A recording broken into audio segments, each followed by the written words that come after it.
big time.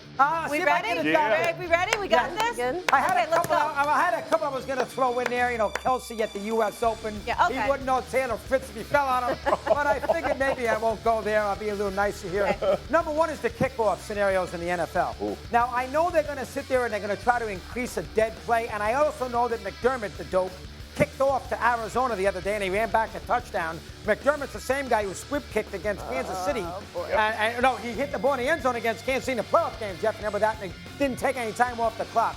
I am down in this landing zone. Which team, which coach in anywhere you can think of is going to kick off and give the team that receives it a chance to have a big run back? They're always going to kick the ball off into the end zone. It's only a 5-yard differential, for crying out loud. It's not the 35, it's the 30. That's right. Nobody's going to sit there and say, you know what, let me kick off so the NFL can have a little juice with kickoff returns, and if I get burned, I get burned.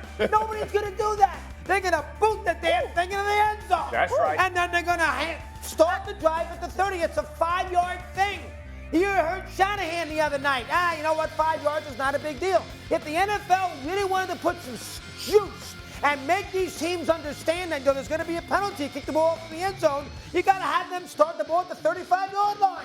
Even the 40. Doing it at the 30 doesn't do anything, for crying out loud. Unless you're McDermott, who for some ungodly reason let Arizona. What are you doing, Sean? Kick the damn thing in the end zone. I almost lost that bet because of you. I knew it. Always comes back to your agenda. Stephen A., you're up first. What do you think? That's at the heart of all of this. He almost lost the daggone bet. And that's what this is all about. Listen, the combination of safety and generating more returns, if that's what you're going to do, it works for me. I'm not going to complain yet. It's in its infancy stages. Let's see how it develops as the season progresses. At the 40, Steve. Exactly let right. Jeff go. It's got to go to the 40. 100%. I 100% agree with you. They take it to the 40, then it punishes you for kicking in the end zone. That is a legit. 30 is not enough. 30 is not enough. 40-yard line, and I think they're going to have to because too many teams are kicking in the end zone still. I would hate for you to lose any money. So I'm with you. Whatever helps you get paid. Remember, Buffalo was a 6.5-point favorite. They were up 35, whatever it was, and he ran it back for a touchdown. I know. It's hard for you to be in that tax bracket. Oh, my God. You be quiet about tax brackets. You be quiet. I don't want to hear about tax brackets. You stay focused on the task at hand, telling people why you're mad. Listen, the press conference, it's almost getting funny now when the Giants have a bad game and you sit there and listen to Daboll's press conference after the game. Of course, Sunday is the last example. Minnesota, Giants didn't show up. And if you were a writer or if you're a talk show host trying to get something out of your head coach to get an explanation of why you were awful against Minnesota and Sam Darnold, this is what you got. I'd say this.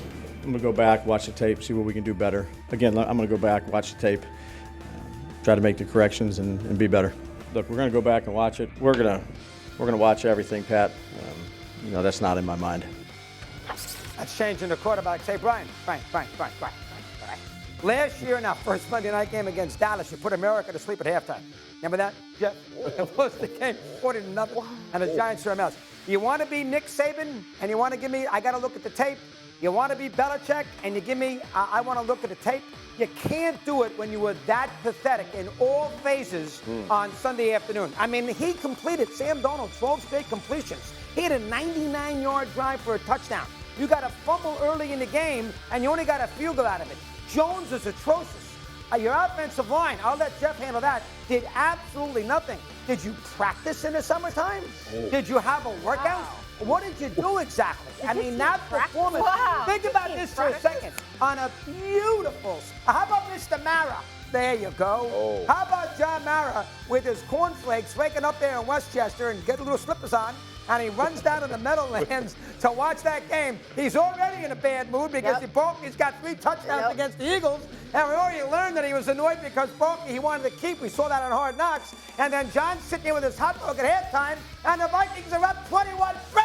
And then he's spitting up the hot dog when Van Ginkel runs it back for a touchdown on the pick 6. And then after the game, when he's out of there with his caddy and he's going back to Westchester, he puts the radio on, WFAN.